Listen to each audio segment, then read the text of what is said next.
I'm sure most of you know me. This is Brandon with Choice Valuation. And what we're going to be doing today is getting into a little more detail than a regular video as far as how you can use the grid to, I guess, in the most efficient way, and also how to use the actual analysis on the 1004MC side of Spark. And we're also going to talk, of course, about the 1004MC a little bit and what we're doing about that, since it's going to be going away. If any of you here didn't hear about it, Fannie announced, well, they made it official this week, but last week they announced that the 1004MC will no longer be required by them. It doesn't mean your clients aren't still going to require it for a while, but they're no longer requiring it. And so we're going to be doing something about that in Spark to make it so you can actually analyze data without using the MC at all. Just kind of do it in your own way, and I'll get into that. Okay, so let's go ahead and do this. I loaded in some comps here, and yes, someone just asked, this will be recorded. We're recording right now. Okay, so I loaded in some comps. I'm just going to hit the next button here. Now, I've talked to, well, I talk to a lot of you every day, but one thing I get a lot is a lot of appraisers don't know how you can add comps after the fact, so I'm going to show you a couple different ways to do that in Spark. And if there's any questions you have, please, I encourage everyone, interrupt me, cut me off, and just let me know what your questions are. If you don't have audio, then you can post them in the chat box, and I'll check the chat box every once in a while and answer those questions. So yeah, definitely don't worry about cutting me off. Just jump right in and ask your questions or make your comments. Okay, so first thing, if you have a property that you loaded in as a comp, but it's your subject because you're doing an appraisal for a purchase and it's a pending right now or something like that, you can just take that comp, and of course you can drag these around just like you can if you're an all-in-mode user in the side-by-side view, and you can just drag this right up to where it says add subject right there. It'll turn green and you just drop it on, and so that property will become your subject. I'm assuming most of you already knew about that, but I do talk to appraisers that don't fairly often, so I just wanted to show you that. And then some other things that some of you aren't aware of are these green plus buttons right at the top of the tabs here. So if you ever have your grid loaded up here, but you realize before you load it into your report that you actually need to load in a few more comps, just click the plus button above whatever section you want to load comps into, and you can add more. So if I wanted to add more comps, I just click this green plus button above sales grid, and then I can either upload the listings that I get from my MLS, or I can type in the address or parcel number, and Spark will go grab the public records data. Obviously for comps, you want to grab the listing. Unless it's a FSBO or something, you just want to grab the listing because you're going to have a lot more information that way. The other things you guys might care about and be unaware of is sorting. So comp sorting, right here in the general grid settings, so there's this gear icon at the top right. You can click that and go into the general grid settings. And so if I'm on the grid side of Spark, when I click that gear icon, I get grid help and grid settings. If I'm on the MC side, or what in the future will be called like the market analysis side, then when you click here, it'll say market analysis help or market analysis general settings. And so I'm going to click the general grid settings. And the very first setting here is how you want Spark to reorder your comps. I see a lot of appraisers not taking advantage of this, and then inside of Spark, they're reorganizing everything. And sometimes you might need to reorganize them anyways, just because you got something strange going on. But you can sort in all different kinds of ways. So the way I have it set up right here is, first, Spark is going to sort, the primary sort is by status. So it's going to put closed first, then pending, then active. Then after those are sorted, I have it put them in order by date. So for closed sales, it'll keep them in order by closed first, and then it will say it'll order them by sale date. And then for the pendings, it'll order them by contract date, and then the actives by list date. And you can customize all this. So if you click date, you can then change that to sort by distance to the subject, GLA, price, any of these features that you want to. So we'll just leave that. And then, of course, when something's unknown, by default, Spark puts a question mark there. You can kind of make it whatever you want. You can also change your defaults here as far as your state, MLS, and your default county when you're typing things up. One common setting that appraisers aren't aware of, but especially if you're on the East Coast or even sort of the Midwest part of the country, a lot of appraisers in those areas, they don't use the recording date for the actual sale price. They use the sale date. So most appraisers in California, Arizona, Oregon, Washington, they use the recording date. But a lot of other areas, especially the more you go east, they use the actual sale date because things are recorded like, weeks or months well afterwards. So they'll use the sale date rather than the recording date. So if you notice the dates in Spark not lining up with what you expect, usually this is the culprit right here. So go to your general grid settings, find this right here. It's public records closed date source, and just change it from recording date to sale date. We did change this.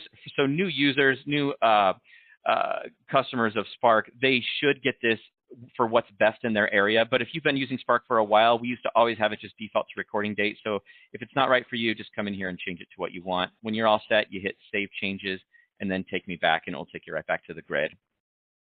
All right, so what are the things you might be interested in here? So one thing, and I use it a lot here, so you can see I have this thing up here called the profile.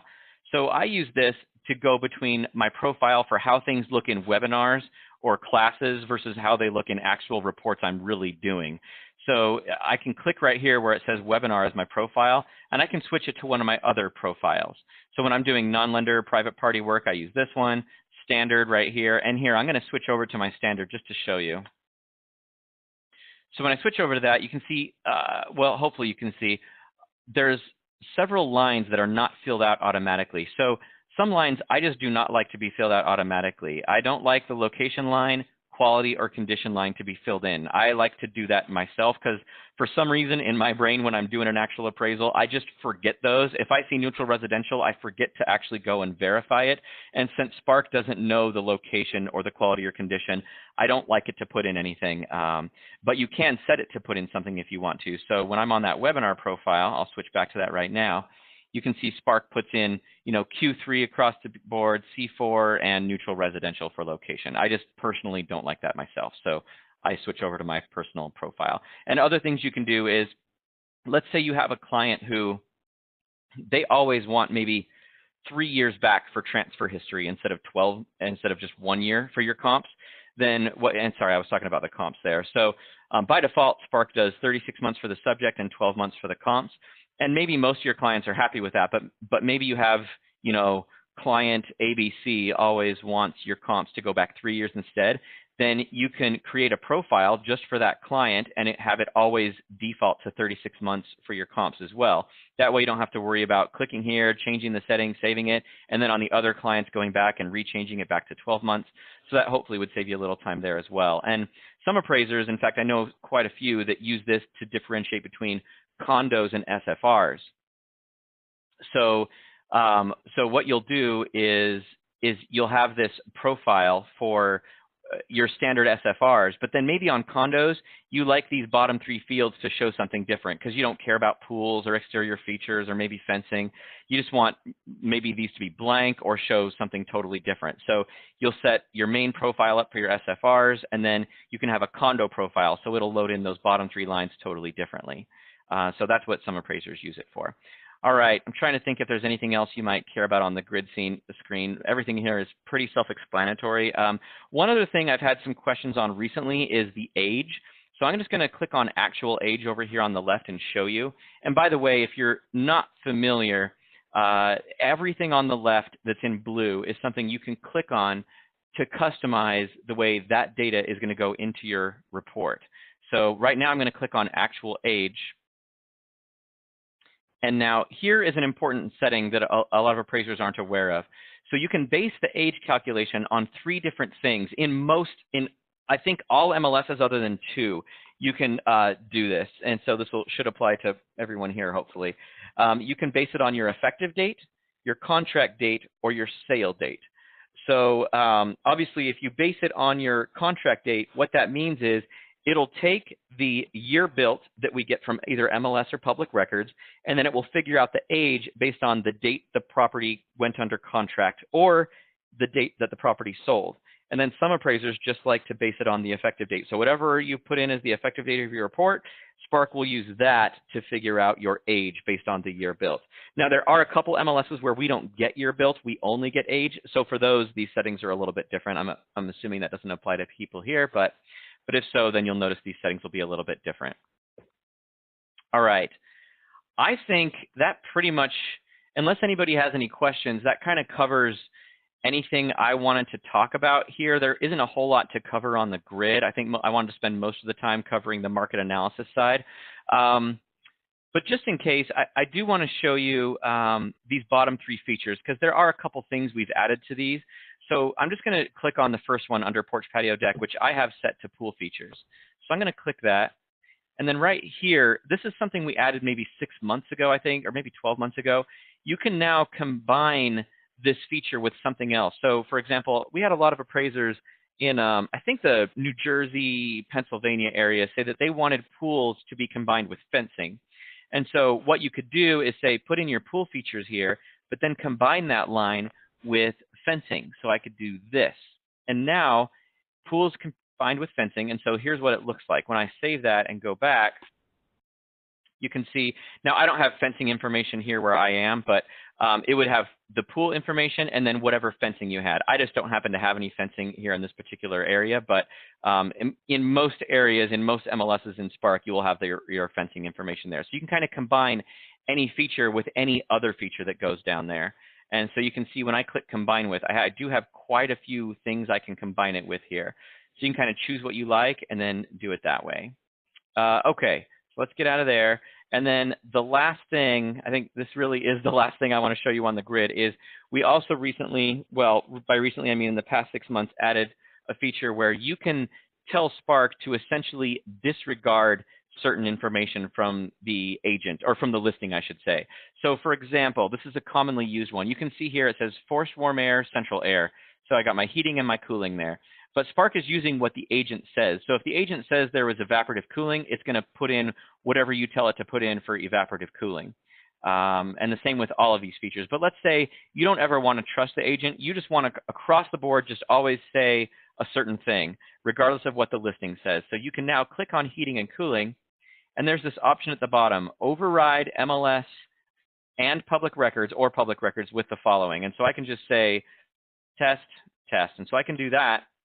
And then regardless of what the agent says, Spark is just always going to put in whatever you typed on that line. And you can also do that because heating and cooling is kind of combining 2 fields into one, the heating and the cooling. We also let you separate that. So for example, you can say, I'm happy with whatever the agents say for heating, but I want to override what they say for cooling. So I could do this. Whoops. Let me show you what that looks like. So I could just choose to override only the cooling. And then now it'll load in what the agent says for heating, but you can see it overrode what they said for cooling with just whatever you happen to type in there. All right, so that's how that works.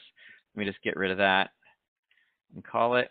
All right, now let's really move over into the market analysis side, unless anybody else has questions here. And feel free to chime in anytime. And actually, real quick, I'm just going to get rid of this combine with, because I don't want that there. I don't know how to get it on the speakerphone so I can put this down without, I was worried I would. Yeah, if you're, is that somebody there trying to ask a question? I heard somebody say something about speakerphone.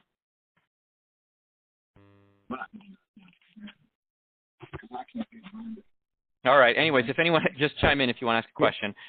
All right. Yeah. So now I'm going to click where we say 1004MC now, and I will tell you, in the near future here, you're going to see this change. It's not going to say 1004MC in the future. It's going to say market analysis. So you're going to have market analysis, grid, and cost data will be your options. And now here I'm just going to go ahead and load in my normal set of data that I use. And as usual, these are pretty big files. I know that most of you do not have files this big, and that's totally fine.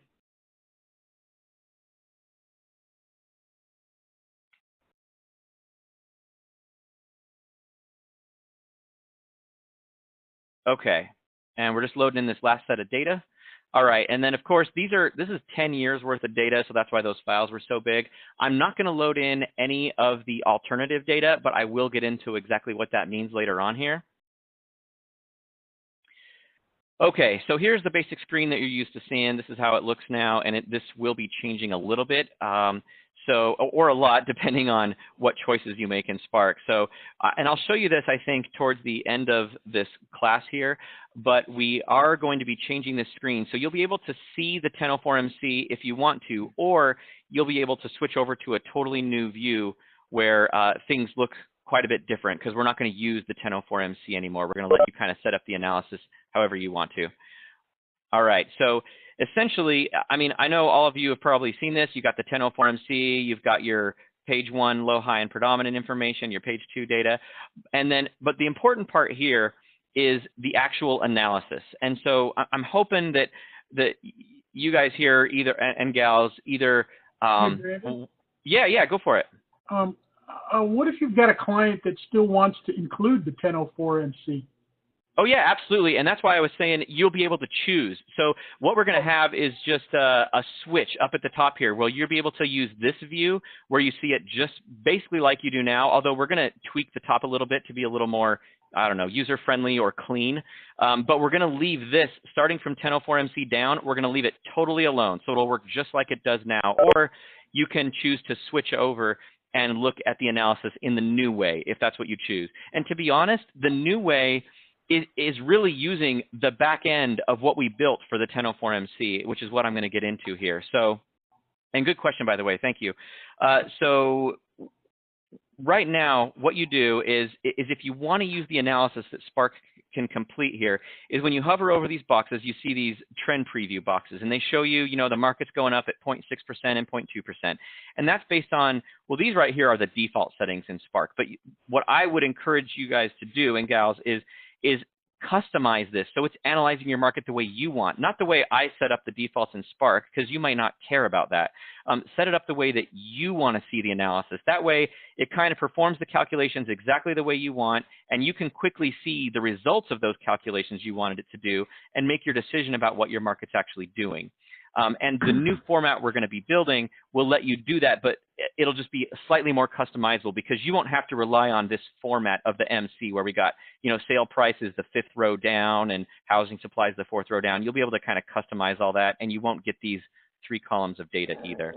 So, and I think I'm going to show you a little sneak peek of that. We're not done with building it, but I'll show you kind of what we're building, like where we're at right now before we finish up this little class here. Okay, so what I'm going to do, though, is I'm going to show you how to actually customize the analysis here. So let's say you don't like to analyze your market based on how Spark is defaulted here, which looking at, and you can see these cards that says competing data over 12 months, and it's looking at median sale price. And then the one on the right says competing data 12 months, but that one's median price per square foot. Let's say you don't like that, and you just want to do it in a totally different way. I'm going to show you how to do that now. So first of all, you just decide what do you want to look at. And if you want to look at sale prices and change that analysis, you literally just find that row of the 1004MC that has to do with sale prices and you click on it. And that's what I'll do now. So now it takes me to those actual charts and analyses that are being completed here. And so I've got my competing data median sale price, and I've got my competing data price per square foot. And of course, you can see that it is going over 12 months for both of them, and they're both using scatter plots. And now, first of all, let's just say you don't like scatter plots. So all you do is you click where it says in a scatter plot, and you can change it to a bar chart or a line chart by month, by quarter, by half year, or year. So let's just say you want to do it by month. So now here's what you've got. You've got this monthly bar chart, and you can see, I believe this number changed a little bit. Let's switch it back to a scatter plot. So it's 0.5%. And now it's 0.2%. And so this is a key difference.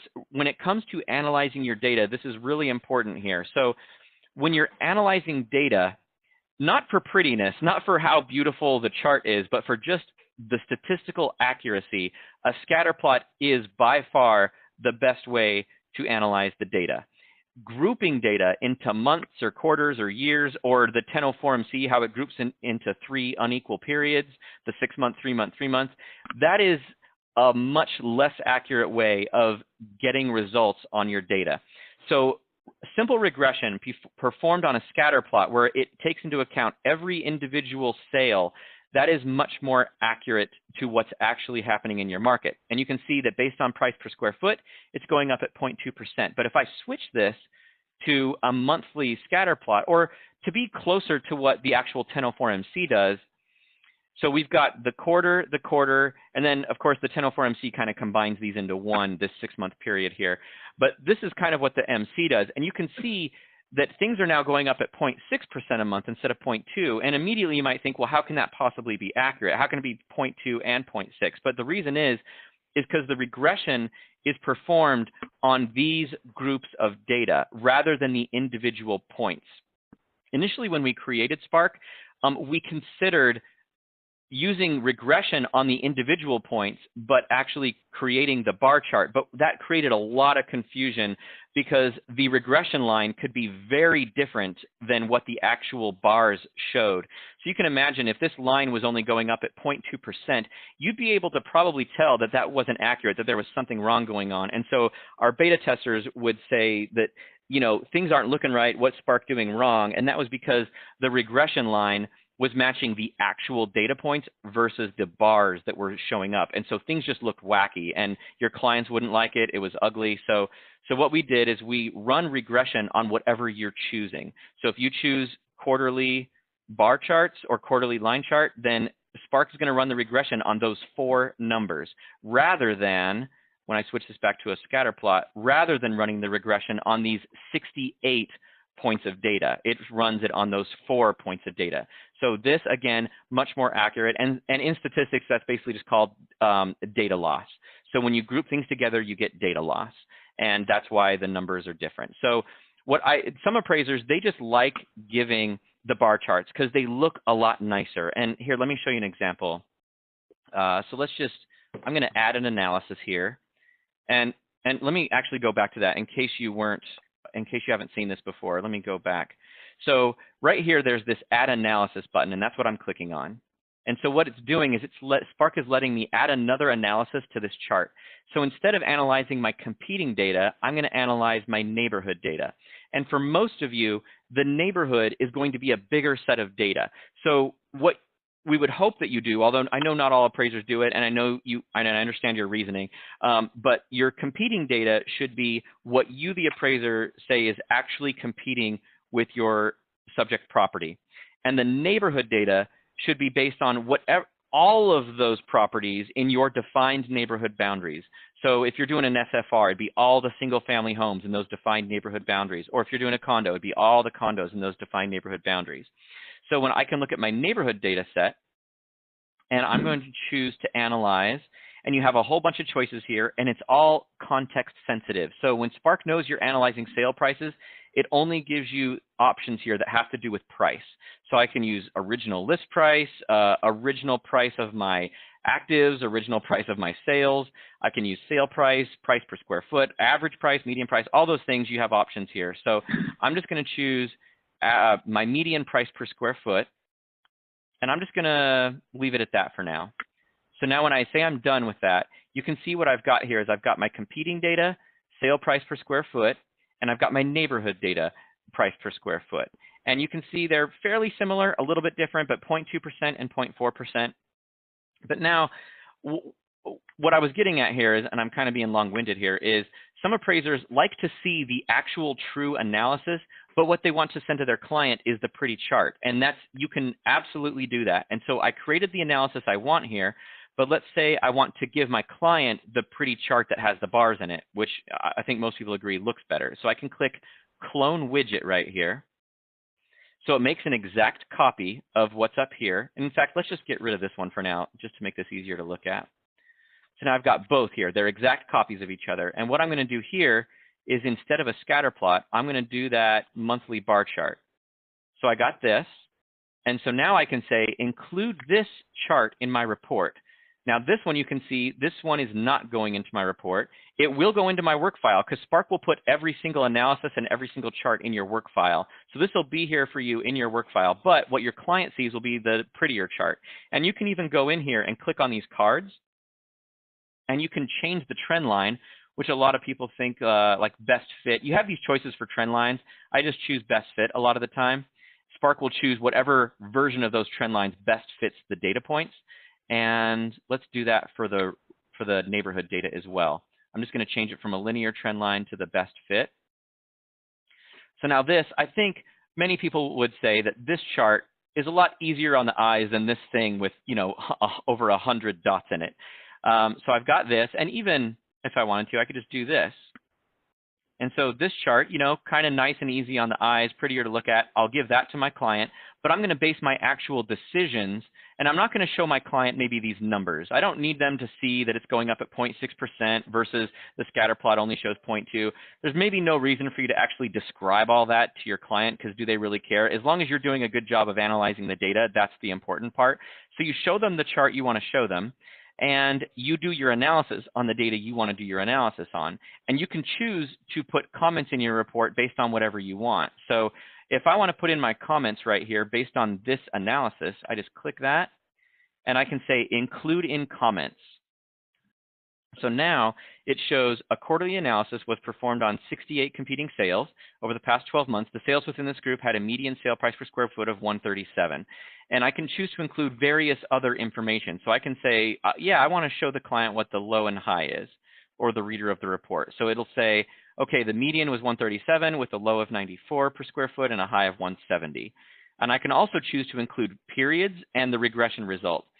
And I would encourage you, if you are going to base your decisions on the scatter plot data, but give your client the pretty chart, then I would encourage you not to include the regression result, because it might show different numbers than what you're basing your actual decision on. So I would just be careful of that. You don't want to put data in here that is going to conflict with what you're actually making your decisions on. So just be aware of that. So you might not want to include that, but maybe you do want to include the periods. And this is what that means right here. So basically what it's saying is, if you have a quarterly chart, the periods are those quarters. So it added this sentence: quarterly, the median sale price per square foot was reported as, oldest to most recent, 133, 135, 140, 141.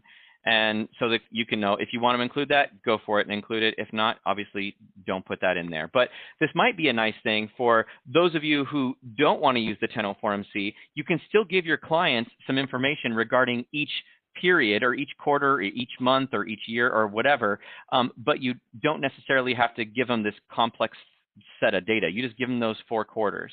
And then another thing you could do is, I'm just going to clone this widget again. So I made an exact copy of that down here. And instead, I'm going to analyze this over 2 years. And I mean, look at this comment here. Quarterly, it's 125, 126, 131, and it goes over 8 quarters. And that's kind of tedious, and you probably don't want to put that long comment into your report. But what some people do, just to kind of show a year-over-year trend, is change this to 24 months, so it's over 2 years, but change it to analyze by year. So basically, you just get this, a year-over-year comparison. And then your comments, let's go make sure. Yeah, I've got the comments turned on still. So now my comment says yearly, the median price per square foot was, from the oldest to most recent, 126 and then 137. So they can see there was an increase, and it's up to you how much you want to adjust for that, or whether you want to actually include that in your report. Again, either way, all of the analyses will go into your work file. You just choose what you want your client to actually see. But I would just say, and just to reiterate, that the more accurate analysis is going to be the scatter plot. So if you get numbers that are totally different here, like let's say this said 3% a month and this says 0.2, I would definitely lean my decision on what my market's doing towards the scatter plot versus this if it said something like 1, 2, or 3% a month. This would probably not be very accurate if the scatter plot is that much different. So just be aware of that. But there could be other things going on, and actually I'm going to get into that. I recently gave a talk at an Appraisal Institute symposium, it was back in April actually, and going over just this, and we actually used some data from Beverly Hills. So I'm just going to use that same data to give you examples on really analyzing your market. You know what let's do is I'm going to, yeah, so here, let's say that you like this analysis. I've got my year-over-year chart here. I'm going to give that to the client. I've got my quarterly chart, and I want to give that to the client. I've got my scatter plot, and I'm not going to give that. I'm not going to put that in my report, but it's going to be in my work file. And so now,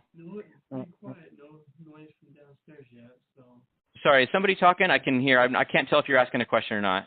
If you are asking a question, just say it a little bit louder, please. Oh, let me get this other call. Let me call you right back. Bye. Okay, maybe not. All right.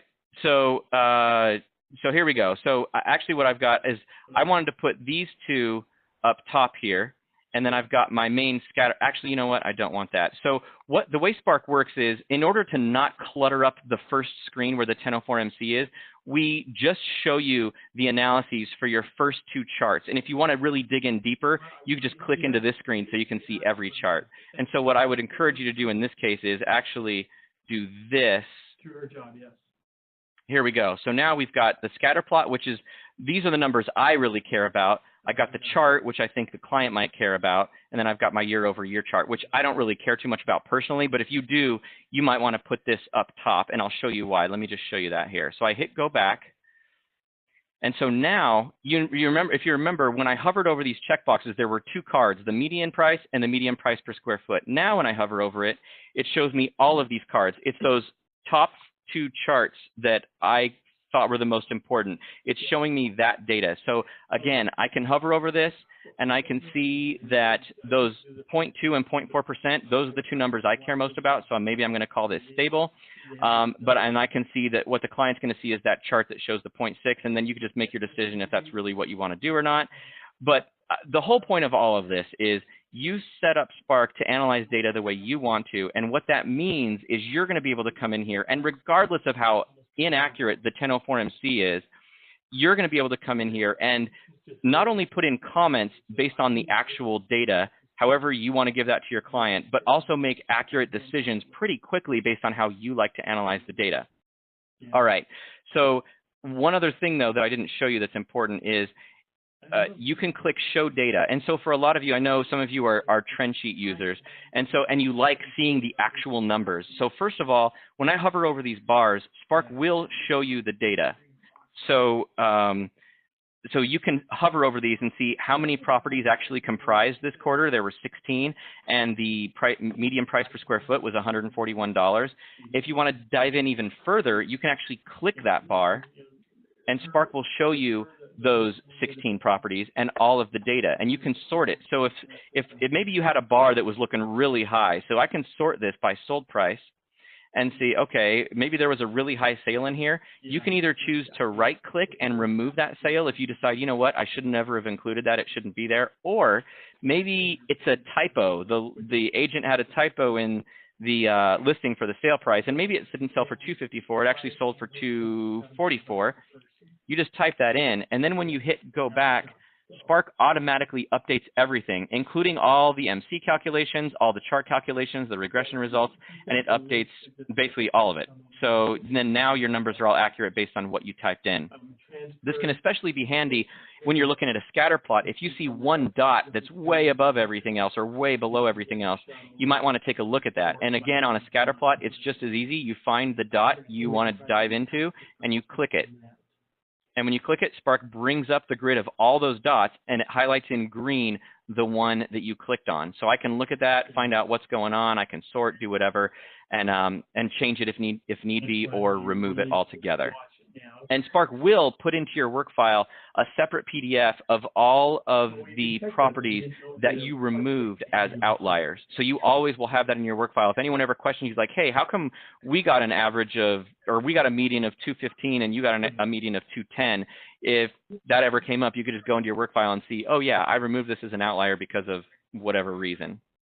And then so you get this all set up however you prefer to do things, load in the comments however you like to, and then you hit Save Layout. And as soon as you hit Save Layout, Spark will remember that and continue using that going forward. Hey guys, there's somebody who's not muted. If you don't mind muting yourself so that we don't hear you. It may be very reasonable at that point too.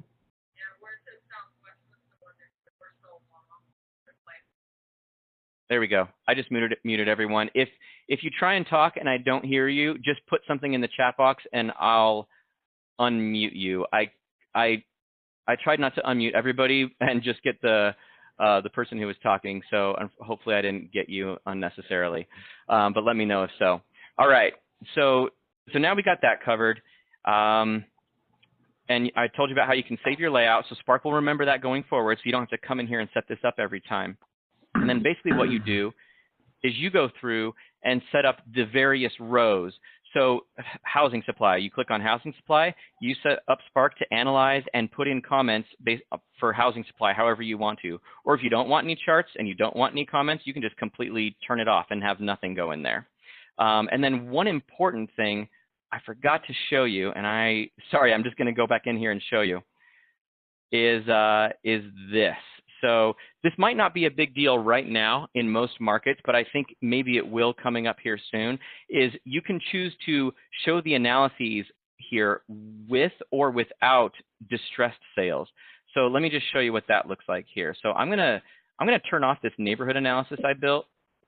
So I've got my competing data. It's using median price per square foot. Again, I know a lot of you may not like that, but it's easy to change the price per square foot. You can change it to median price price per square foot, all that other stuff, just by clicking the card and then choosing what you want to analyze. So if you wanted to make it average price, just choose that. But what I wanted to show you is if I wanted to do this exact same analysis, but see what it looked like without maybe REOs and short sales, you click Add Analysis, and I'm going to make it identical, competing properties, average price, but I'm going to exclude REOs and short sales. And now let's check out what it looks like. So now, of course, I don't have that many REOs and short sales, so it didn't make a big impact. But, you know, maybe your market's heading in a way where you think things are going to be kind of dropping off and maybe there's going to be a lot of foreclosures going on.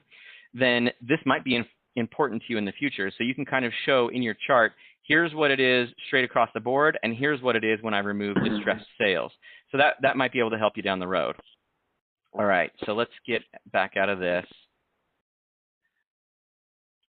And then what I'm going to show you now is I'm going to show you one feature we added fairly recently, and then I'm going to show you, let's say right now, you know, tomorrow, you want to do an appraisal and your client doesn't care about the 1004MC. I'm going to show you how you can still perform the analysis, but only include the data you want in your report. It's actually pretty straightforward.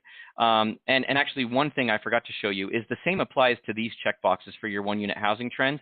When you hover over marketing time, it'll just show you basically what you have for the analyses on days on market, which is this. It'll just show you those actual days on market, 38 days on market for housing supply. It'll show you that 1.4 month housing supply, however you have your housing supply set up here. And then the same for your seller concessions and foreclosures. It just shows you, okay, look, 66% had seller concessions. Yeah, that's prevalent. And 6% were REOs. So you can decide what you want to do there. Okay, so first thing, this feature we added fairly recently. This feature was added because of that talk that I mentioned where I did a little 30-minute talk on analyzing data for the Appraisal Institute, and somebody asked a question about, well, what if actual lot sizes are affecting your data? What do you do in that case? So in that case, what you can do, and that's why we added this here, is you can go in and you can actually see your data. So for your competing properties, you can see what the low, average, median, mode, and high is. But also, you can look at lot sizes. So I can click this little chart image here, and I can see if there's a trend for lot sizes. Maybe are they going up? Because maybe if lot sizes are trending upwards, maybe that's why my prices are increasing. Maybe values aren't actually increasing. It's just people are buying homes with bigger lots. So that's there. And then the same thing with GLA and age. You can also look at those as well. Okay, and you can do that for every set of data that you upload. Right now, I only uploaded a competing in a neighborhood, so that's the only options that you see here. But if you were doing a condo, then when you do a condo, you can also upload your file for your condo project. So that would show up here. And you can also upload the alternative set of data. And I will get into that right towards the end of the class here. So now what I'm going to show you is if you want all this analysis, but you don't want the MC, right now what you can do is when you hit export, all you do is you uncheck this box for 1004MC. So now the MC is not going to go into your report. And for your comments, instead of loading your comments into the MC, just load them into a separate text addenda. So now all the analyses that you did and that you wanted your client to see, those are still going to go into your report on a text addenda, and you're still going to have the data for your one-unit housing trends and your top of page 2 go into your report, but you don't have the MC in there. And of course, if you want charts, you just make sure you have the charts loaded in. And that's pretty much it. And I would, if you haven't looked at it yet, I would encourage you to check out the medium with comments charts. I kind of like these. They basically loads in a slightly smaller image of the chart, but to the right of it, it has the comments just associated with that chart. So you can kind of see them side by side, or your client, I should say, can see them side by side. Okay, so that's it. If you don't want the MC, you simply uncheck the MC box. I had an appraiser last night that emailed me saying that they don't want the MC anymore, and so they're deleting it out of their report after loading it in from Spark. But that's unnecessary. You don't have to do that. Just simply uncheck the box. Spark will remember your choice, and then it won't load the MC in there, and then load your comments into that separate text addenda. So pretty straightforward there. Okay, so now I'm going to show you a different way of analyzing your market that I think you might care about here. So I already have the data loaded in. And this is what I was talking about when I did that talk for some appraisers in California, and I used some data from Beverly Hills. So this is data from Beverly Hills. These are actually condos in Beverly Hills. And what I did, and I'll just show you here, is I loaded in a competing file. And by the way, these are not my files. This is straight from the appraiser. So this appraiser called me asking me what to do in a certain situation because he had some weird stuff going on. Spark was showing him that values were, I think, declining. We'll see in a second here, but I think they were showing a significant decline, but he was like, his gut was telling him there is no way values are declining. So he called me up like, what's going on? Is Spark doing something wrong, or am I analyzing stuff wrong? So these are his actual files, and he did have 3 files: the competing properties, the neighborhood, and then alternative. And alternative, what these are in this case is all of the condos in all of Beverly Hills. These are the condos in his defined neighborhood boundaries, and these are the condos in his defined neighborhood boundaries that he just said were competing with his subject. All right, so let's get into it here. So this is his analysis. So first of all, he hovered over here to make his decision, and he saw these huge declines, 3.3% a month. I mean, we're talking 30 to 40% decline over a year. That's pretty huge. And even if you look at the 1004MC numbers, 1.7 million, 2 million, 1 million. So it looks like, yeah, maybe stuff just totally dropped off here and things went way down. Or maybe he did a bad job of selecting properties that were competing, or something else is going on completely. So he saw these numbers and he's like, okay, well, I know that's not accurate. So let's go and take a look. Now, I'm going to switch over to the profile I use when I'm analyzing data, and it is also very, very similar to what he uses. So here's the analysis that he saw. Actually, that's not what he saw. Sorry, I'm going to show you how he was analyzing. So he was doing this by, I think, a scatter plot here. Oh, yeah, that's right. I apologize. This is over 2 years. So, yeah, this is what he saw. So he had this going on. So he's like, okay, Brandon, I've got, over the past year, things are clearly declining. Whether I do it in a scatter plot, a quarterly chart, a monthly chart, like things are obviously declining, and not by a little bit, by a pretty significant amount, however you look at it. And then, but when I look at it over 2 years, things are going up slightly. And so initially when he called me, I didn't have any of this data in front of me. He's just kind of reading numbers off to me.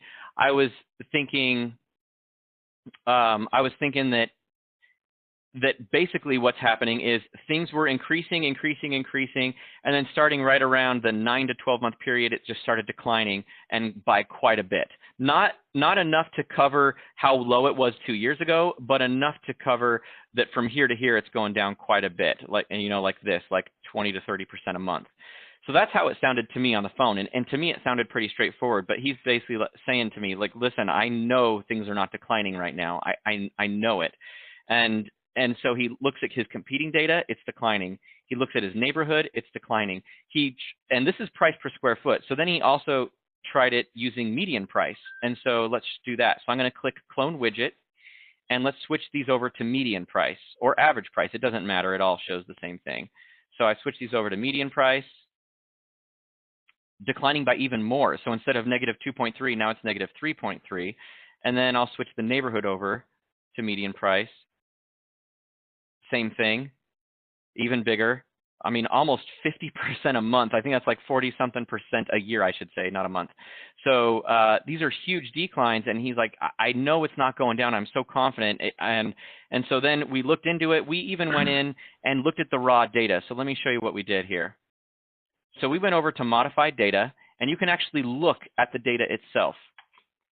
So we went in here and we sorted by sold price.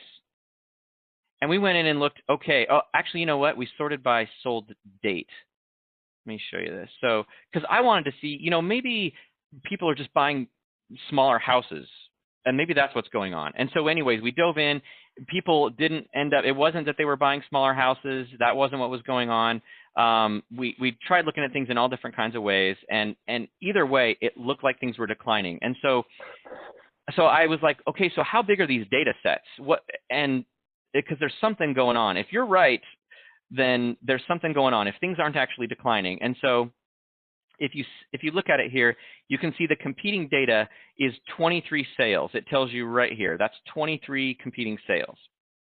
And for the neighborhood, it's 38 sales. And so I was like, okay, maybe there's something going on where maybe the houses that are selling here in this time period where it looks like they're dropping, maybe there's something else going on. Maybe they're older, maybe they're lower quality, something we can't see. Maybe some builder is selling more often here that's a lower end builder or something, I don't know.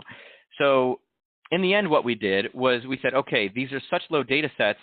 I was like, do you have another set of data? Like maybe just go and download all of the condos in Beverly Hills or some bigger set of data. And he's like, oh, I already have that. Let's just go look at that. And so here's what we did. So we clicked clone widget. So now we've got this exact copy right here.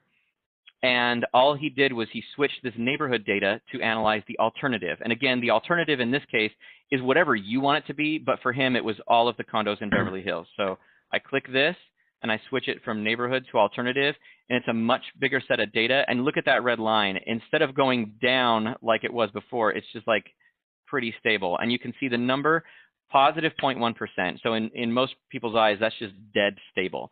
So now we have support for what his gut was telling him, that things are actually stable. And I think he did end up figuring out what it was. It just took him some time. But what was happening, I think, was there was a builder in the area at one point, and their smaller homes were lower quality, and it was affecting the price per square foot and median price, where it just so happened that this one builder, their lower end homes were also, their smaller homes also were much lower quality. And so it was making a big difference on the price per square foot and the median price numbers. And that's what it ended up being. But in this case, we were able to kind of tease that out, because a lot of times when you have very limited data, and I know most of you know this because you've all done appraisals where you have very little competing data. And I'm kind of fortunate where I am. I mean, in most situations, I have a decent amount of data, but not all the time. And especially if you're in a more rural area, you might only have like 5 competing sales or even less than that. And so you can't really determine what a trend is on 5 sales, or even sometimes 10 or 20. You just need more data than that. And so if you go in there, if you feel like your competing properties are moving along, as far as trends go, very similar to the broader set of data, then this is perfectly legitimate way to do things. Fannie Mae is totally fine with you doing this, by the way, even with the 1004MC.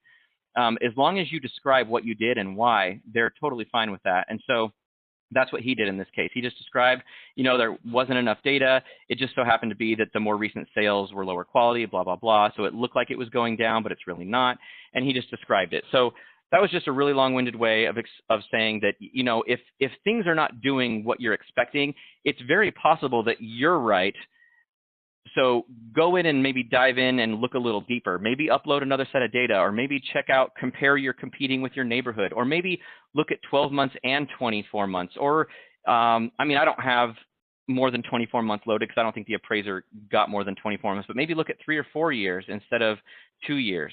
Whatever it is that you think you should do, try something else, because a lot of times that's kind of what makes us valuable over data. Like I mentioned, Fannie Mae saying, according to them, appraisers were not doing the right thing 95% of the time. That could be that a lot of that could be that appraisers actually, they know what they're doing because they have the experience in that specific submarket. And so you actually are knowing what you're doing the right thing. And so, yeah, listen to your gut, and usually you can figure out what's going on by using the data in here. And now, the last thing I wanted to show you, I know we're running up here on close to an hour, is I'm just going to show you, unless anybody has any questions, and I do see there was a question, is there going to be recording? Oh, wait, sorry, I thought there was another question. Okay, never mind. I thought I saw another question up there, but there's not. So feel free to ask questions. And by the way, before I move on to anything else, does anybody have questions on this? I know there is a lot, and it might feel confusing, and I'm happy to help any of you set this up. But essentially, once you have it set up and you save the layout, then this should be pretty straightforward and easy to use, except for those weird situations where you have a complex property or rural, or maybe what that appraiser had in Beverly Hills where the numbers were showing like the opposite of what he was expecting. And also keep in mind, we have profiles here as well, and I did use those. So this is how I like to analyze data. This is my standard profile, but you can set these up in all different kinds of ways. And we have libraries here. So if you just want to see what our library of neighborhood data analysis looks like, just click it.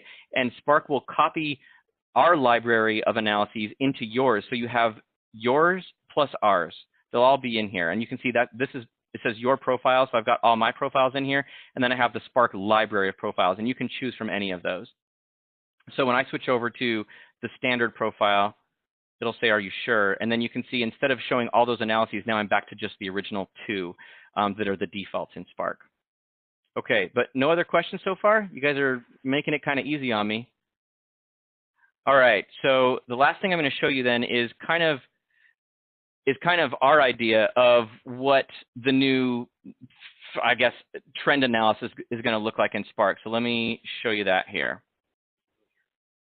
And I will tell you, this is subject to changes. We haven't finalized anything, but this is what we're thinking as far as what Spark is going to look like. And we are thinking we're still maybe 2 to 4 weeks away from having this done. We're hoping to have it done by the end of August.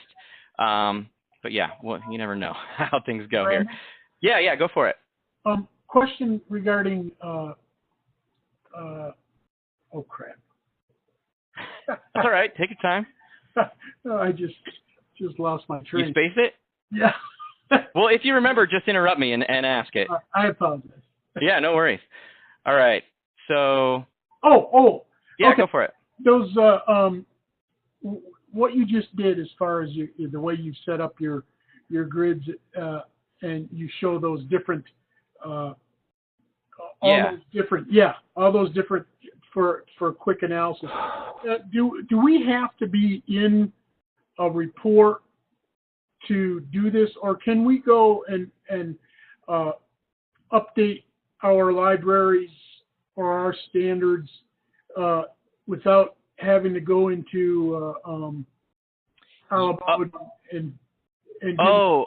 No, you don't. You absolutely do not have to be in your form filler. You don't have to have Total open or ClickForms open or ACI open or anything.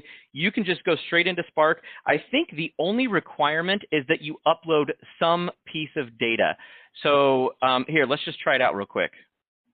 Well, my big question is, if I go in and do that, yeah, is Alamode, after I save and quit, is Alamode going to hit me for a charge for? Oh, yeah, no, that's a great question, actually, and we get that one a lot. So no, that you do. So for those of you who don't pay for Spark in the unlimited way, or if you're on the free trial, you don't ever get hit for using Spark until the moment you load the data into your actual report. So for Alamode users, it's when there's that window that pops up that says, do you want to merge into your open report? On that window, the moment you hit import, that's when Alamode will charge you for a hit for using Spark. Spark won't charge you for it. So you could use Spark 1,000 times if you're an Alamode user and never get charged for it. It's the moment you load the data into your report that you get charged. Okay. Yeah. So you can go in Spark and mess with things, customize it, get it how you want. And yeah, and unless you actually load data into your actual report, you won't get charged for it. Okay. That's cool. how it works with Alamode. Yeah, absolutely. Okay, so this is kind of how we have the new Spark set up. So you can see right here, it's pretty straightforward. We just changed where it said 1004MC to say market analysis. So I can click that. And then I'm just going to upload some data here, just like I did before. This part's going to look the same. And really, overall, it should feel very, very similar. I'm just going to load in my neighborhood data as well. Just bear with me. This neighborhood file is a little bit big.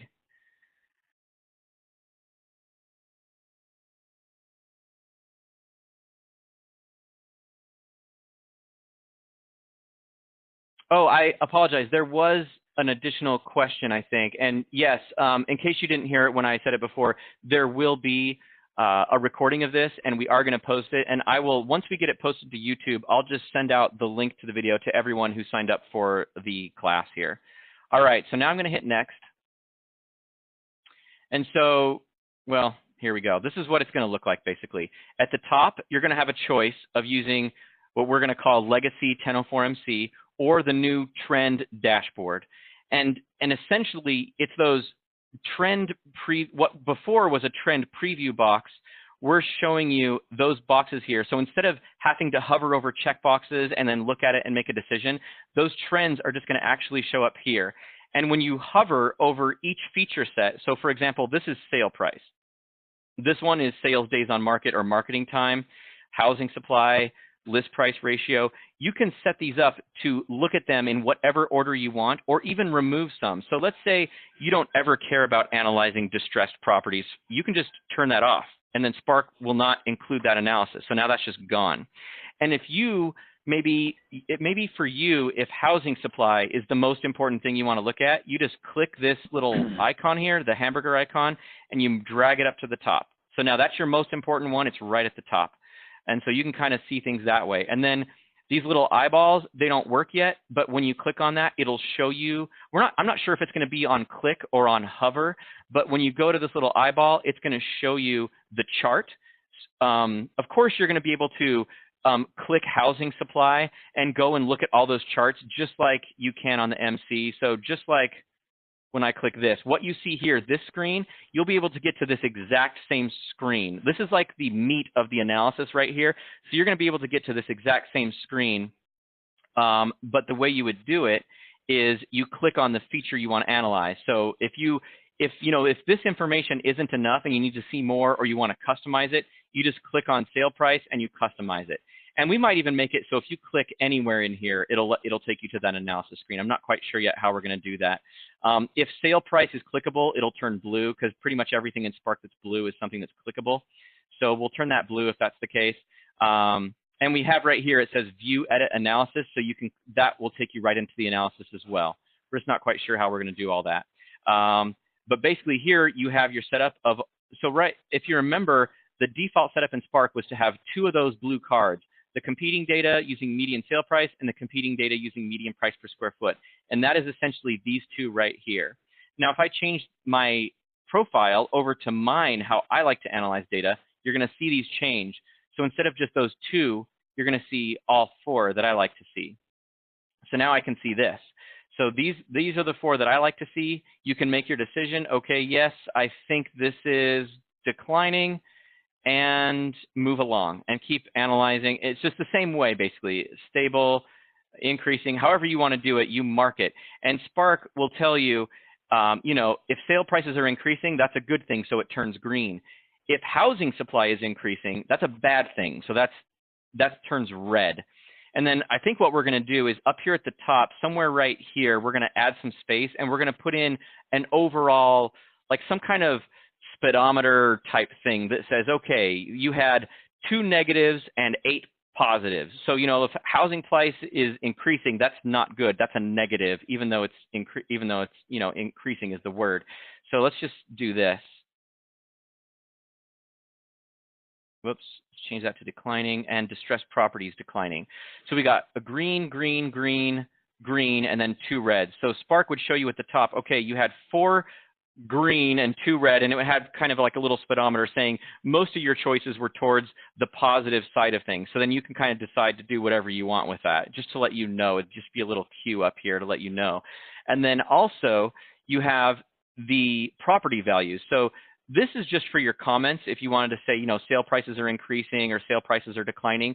Right now, Spark does not put into the comments whether you, the appraiser, said things were increasing, stable, or declining. It will put in the numbers, the regression results, if you want them, but it doesn't put in your choices in the comments. But now we are going to do that. And you can see I have this checkbox right here, include trend selections in comments. So now what it will do is when I say sale prices are increasing, if I have this box checked, then Spark will say something about how you say sale prices are increasing, and here's the data. And the data will be however you decided to make those comments appear. And then the same thing with housing supply and days on market and all that.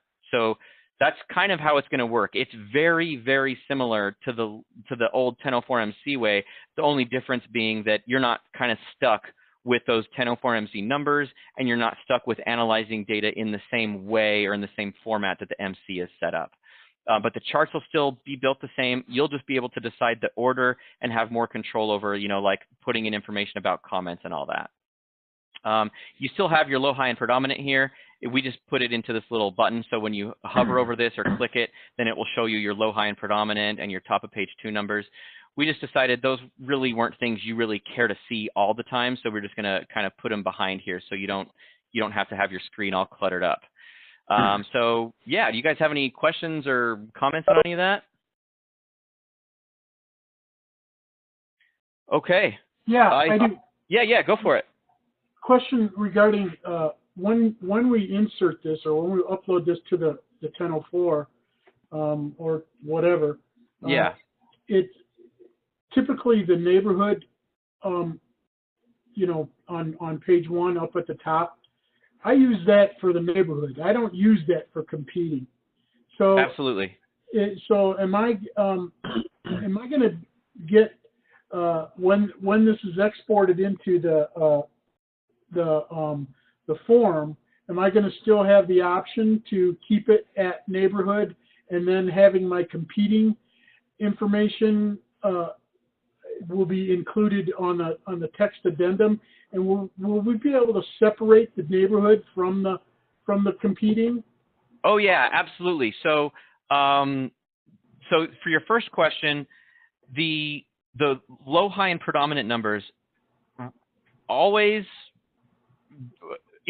since we built this whole market analysis in Spark, you know, like from a year and a half ago until now and into the future, the low, high, and predominant numbers are always based on whatever you upload as your neighborhood file. That is not changing, and I don't anticipate it changing. So that's how it always is. So whatever you decide is all the properties in your neighborhood, or whatever, actually, it doesn't even have to be that. Whatever you, the appraiser, upload to Spark as your neighborhood file, that's what Spark uses to calculate your low, high, and predominant age and price. That's not changing. And then as far as the comments and how all that works, yes, you have full control. So here, let's just go back into this. So here, I'm on this. Now, these obviously are the comments for the 1004MC, and this will change a little bit. But as far as the actual comments on prices, it would look exactly like this. These don't disregard the grayed out text. Don't look at that. But everything else is what you would see for comments that have to do with sale price. So right here, you can see this blue card is competing data. It says an analysis performed on 68 competing sales. And then on neighborhood, it says the same analysis was performed on 245 sales from the broader defined neighborhood. So you can tell your client however you want to that, you know, this is the neighborhood data, and based on that analysis, this is what's happening. And here's the competing data, and based on that analysis, this is what's happening. And then overall, if you decide, regardless of either one of those, I'm saying it's increasing, then if you want Spark to do that, then that's that checkbox I showed you where you just check that box and Spark will say, okay, I, the appraiser, say it's increasing. Here's all the data. And then if you want to add further commentary, of course, once it's in your report, you add on whatever you want. But it'll put all of that data in, and it does tell the reader, this is the data from the neighborhood, this is the data from competing.